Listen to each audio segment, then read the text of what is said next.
আসসালামু আলাইকুম। বাংলা সংবাদে সবাইকে স্বাগত জানাচ্ছি। আমি চিন্তিয়া হক। শুরুতেই সংবাদ শিরোনাম। নাহিদকে জাতীয় নাগরিক পার্টির আহ্বায়ক ও আক্তারকে সদস্য সচিব ঘোষণা। আমরা একতার রাজনীতি চালু করব বলছেন হাসনাত আব্দুল্লাহ। জানাবো শিশুকে ধর্ষণ চেষ্টা, ব্যবসায়ীকে গণপিটুনি। 1 বছর আগের ঝগড়ার জেরে শিশুকে হত্যা, বাবা ছেলে সহ গ্রেফতার 3। এবং সর্বশেষ জানাবো ডকুমেন্টারিতে শেখ হাসিনার ভিডিও, ভুয়া ভুয়া স্লোগান। এতক্ষণ শুনছিলেন সংবাদ শিরোনাম, এবারে বিস্তারিত। নাহিদকে জাতীয় পার্টির আহ্বায়ক ও আক্তারকে সদস্য সচিব ঘোষণা। জুলাই আগস্ট আন্দোলনের তরুণদের নেতৃত্ব গঠিত নতুন দল জাতীয় নাগরিক পার্টি আত্মপ্রকাশ করেছে। আর এই নতুন দলের আহ্বায়ক করা হয়েছে সাবেক তথ্য উপদেষ্টা নাহিদ ইসলামকে, সদস্য সচিব করা হয়েছে আক্তার হোসেনকে। শুক্রবার রাজধানীর মানিক মিয়া এভিনিউতে নতুন রাজনৈতিক দল ও আহ্বায়ক এবং সদস্য সচিবের নাম ঘোষণা করেন জুলাই আগস্ট আন্দোলনে নিহত শহীদ মোহাম্মদ ইসমাইল হোসেন রব্বানীর বোন মিমা আক্তার। মিমা আক্তার বলেন, ইতিহাসে দেখিনি বোনের কাঁধে ভাইয়ের লাশ। আমরা 2 বোনের কাঁধে ছিল ভাইয়ের লাশ। মিমের পর জাতীয় নাগরিক পার্টির আংশিক কমিটির নাম ঘোষণা করেন দলটির সদস্য সচিব আক্তার হোসেন। তিনি দলের সিনিয়র যুগ্ম আহ্বায়ক হিসেবে সামান্তা শারমিন ও আরিফুল ইসলাম আদিলের নাম ঘোষণা করেন। সিনিয়র যুগ্ম সদস্য সচিব হিসেবে ডক্টর তাসনিম জারা, নাফিসা সরোয়ার রিভার নাম ঘোষণা করেন।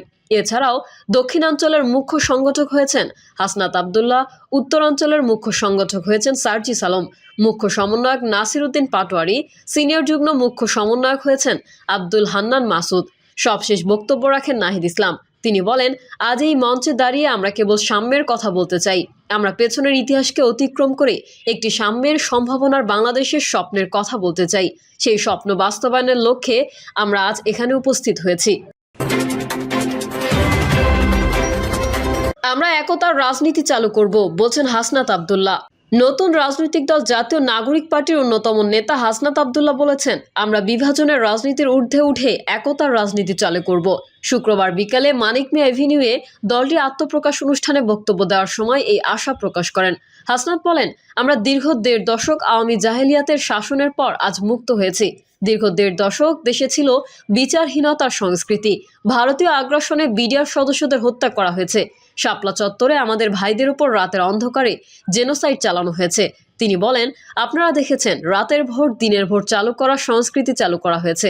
হাসনাত আরও বলেন, গত 5ই আগস্ট আমরা আওয়ামী দুঃশাসনের কবর রচনা করেছি। আমরা বলতে চাই, এই সংসদে কে যাবে তা নির্ধারণ করবে দেশের খেটে খাওয়া জনতা, এই ভূখণ্ডের মানুষ। তিনি বলেন, দীর্ঘ সময় আমরা জাতি গড়ে তুলতে পারিনি, সুশাসন নিশ্চিত করতে পারিনি, স্বাধীন পুলিশ বিচার বিভাগ নিশ্চিত করতে পারিনি, বিভাজনের রাজনীতি তৈরি করা হয়েছে।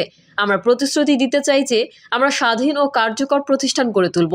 আমরা বিভাজনের রাজনীতির ঊর্ধ্বে উঠে একতার রাজনীতি চালু করব। শিশুকে ধর্ষণ চেষ্টা, ব্যবসায়ীকে গণপিটুনি। গোপালগঞ্জের কাশিয়ানীতে 9 বছর বয়সী এক কন্যা শিশুকে ধর্ষণ চেষ্টার অভিযোগে বুলবুল মোল্লা নামের এক ফার্নিচার ব্যবসায়ীকে গণপিটুনি দিয়েছেন স্থানীয়রা। গণপিটুনির একটি ভিডিও সামাজিক যোগাযোগ মাধ্যম ফেসবুকে ছড়িয়ে পড়ে। বৃহস্পতিবার বিকালে মহেশপুর ইউনিয়নের জয়নগর বাজারে এই ঘটনা ঘটেছে। অভিযুক্ত বুলবুল মোল্লা একই ইউনিয়নের মাঝিগাতি গ্রামের মৃত মতল্লেব মোল্লার ছেলে। তিনি জয়নগর বাজারে ফার্নিচারের ব্যবসা করেন। স্থানীয়রা জানান, গত 1 মাস আগে 9 বছর বয়সী ওই শিশুকে প্রতিবেশী বুলবুল মোল্লা জয়নগর বাজারে নিজ বাড়ির ভবনের ছাদে নিয়ে শ্লীলতাহানি করে। ঘটনাটি ওই শিশু পরিবারের লোকজনকে জানালেও লোকলজ্জার ভয়ে বিষয়টি চেপে যান তারা। গত বৃহস্পতিবার বিকেলে পুনরায় ওই শিশুকে বিড়াল দেখানোর কথা বলে একই স্থানে ডেকে নিয়ে ধর্ষণের চেষ্টা চালায় বুলবুল। এ সময় শিশুটি চিৎকার দিলে আশেপাশের লোকজন এসে লম্পট বুলবুলকে ধরে গণপিটুনি দেয়। এ ঘটনার একটি ভিডিও সামাজিক যোগাযোগ মাধ্যমে ছড়িয়ে পড়ে। এছাড়াও এলাকাবাসীর অভিযোগ, বুলবুল মোল্লা প্রায়ই বিভিন্ন এলাকা থেকে নারী এনে তার বাড়িতে অসামাজিক কার্যকলাপ করে থাকেন। এ বিষয়ে অভিযুক্ত বুলবুল মোল্লার সঙ্গে মোবাইল ফোনে কথা হলে তিনি তার বিরুদ্ধে আনীত অভিযোগ অস্বীকার করে বলেন, জমি সংক্রান্ত বিরোধের জের ধরে প্রতিপক্ষ ষড়যন্ত্র করে আমার বিরুদ্ধে এই ধরনের অপপ্রচার ও ঘটনা ঘটিয়েছে। গণপিটুনির বিষয়ে কাশিয়ারি থানার ওসি মোহাম্মদ শফিউদ্দিন খান বলেন, বিষয়টি আমার জানা নেই, তবে অভিযোগ পেলে আইনানুগত ব্যবস্থা নেওয়া হবে।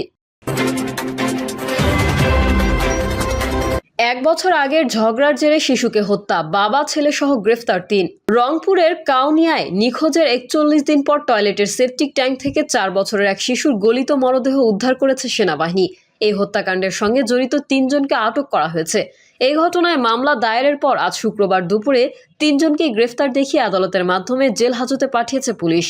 মরদেহ উদ্ধার ও গ্রেফতারের বিষয়টি নিশ্চিত করে কাউনিয়া থানা পুলিশের ওসি মোস্তফা কামাল বলেন, আজ শুক্রবার শিশুটির বাবা দেলোয়ার হোসেন বাদী হয়ে 3 জনের নাম উল্লেখ করে হত্যা মামলা দায়ের করেন। ওই মামলায় বৃহস্পতিবার রাতে আটক হওয়া 3 জনকে আজ গ্রেফতার দেখানো হয়েছে। এদিকে মরদেহ ময়নাতদন্তের জন্য রংপুর মেডিকেল কলেজ হাসপাতালের মর্গে পাঠানো হয়েছে। হত্যাকাণ্ডের সঙ্গে আরও কেউ জড়িত আছে কিনা তা তদন্ত করা হচ্ছে বলেও জানান পুলিশের এই কর্মকর্তা। মোস্তফা কামাল বলেন, গত 17 জানুয়ারি উপজেলার কুরসা ইউনিয়নের ধর্মেশ্বর গ্রামের দেলোয়ার হোসেনের মেয়ে দোলামণি বাড়ির বাইরে খেলা করার এক পর্যায়ে নিখোঁজ হয়। এই ব্যাপারে ওই দিন কাউনিয়া থানার সাধারণ ডায়েরি করা হয়, কিন্তু 40 দিন পেরিয়ে গেলেও শিশুটির সন্ধান পায়নি স্বজনরা। গতকাল বৃহস্পতিবার বিকেলে স্বজনরা নিখোঁজ শিশুটির সন্ধান চেয়ে কাউনিয়া পীরগাছা সেনা ক্যাম্পে আবেদন করেন। পরে সন্ধ্যার দিকে সেনাবাহিনী ধর্মেশ্বর গ্রামে অভিযান চালিয়ে নুরুল ইসলাম ও তার ছেলে মামুন মিয়াকে আটক করে ক্যাম্পে নিয়ে গিয়ে জিজ্ঞাসাবাদ করে। 2 জনের দেওয়া তথ্যের ভিত্তিতে রাতে ধর্মেশ্বর গ্রামে আফজালের বাড়ির পেছনের টয়লেটের সেপটিক ট্যাঙ্কের ভেতর থেকে শিশু দোলামনির গলিত মরদেহ উদ্ধার করে সেনাবাহিনী।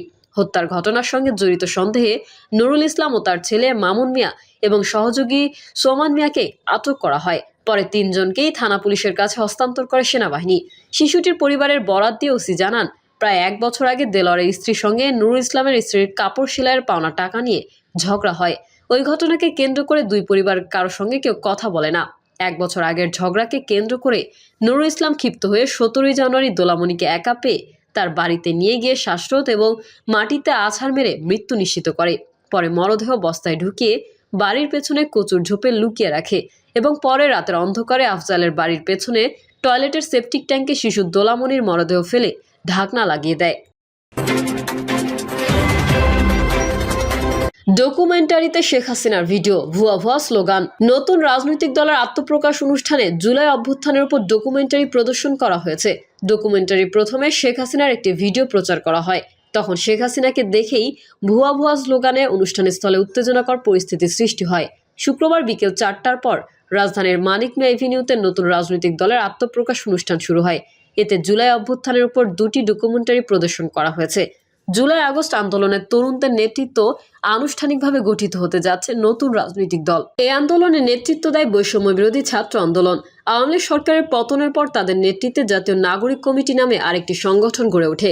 এখন সেই 2 সংগঠনের উদ্যোগে আত্মপ্রকাশ হতে যাচ্ছে নতুন রাজনৈতিক দল জাতীয় নাগরিক পার্টি।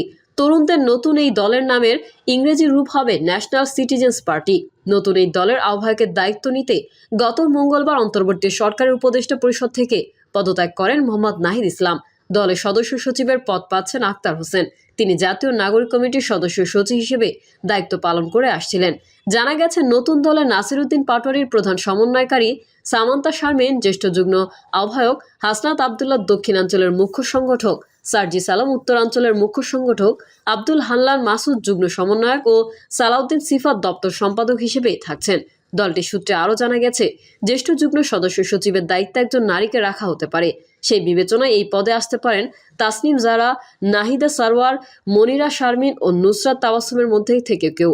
তাদের মধ্যে তাসনিম জারা ও মনিরা জাতীয় নাগরিক কমিটির যুগ্ম আহ্বায়ক ও নাহিদা সারওয়ার কেন্দ্রীয় সদস্য, আর নুসরাত বৈষম্য বিরোধী ছাত্র আন্দোলনের নির্বাহী কমিটির সদস্য। প্রিয় দর্শক, এই ছিল এখনকার সর্বশেষ সংবাদ। আপডেট সংবাদ পেতে চ্যানেলটি সাবস্ক্রাইব করে বেল আইকনটি ক্লিক করুন। কমেন্টে আপনার মতামত জানিয়ে আমাদের সাথেই থাকুন। ধন্যবাদ সবাইকে। আল্লাহ হাফেজ।